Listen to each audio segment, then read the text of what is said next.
can always choose to be kind.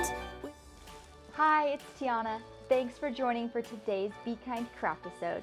We have Hope here with us, and she comes with over 45 pieces with 4 unique DIY activities. Let's see what we have. We have DIY matching outfits for Hope and her puppy, DIY hair bands for you and Hope, DIY pouches for you and Hope to match, and a pet cushion for her puppy. Let's make DIY pouches.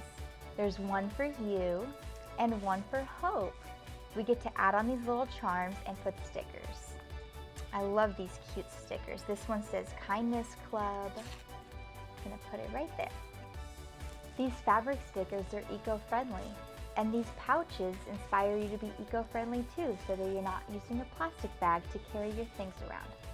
Let's add on the little charms. I'm gonna open up the loop here and put the charm through it, like that, and then pull.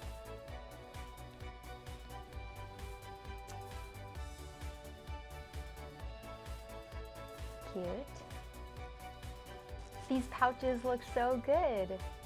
Thanks for joining for today's Be Kind Craftisode. And remember, always choose to be kind.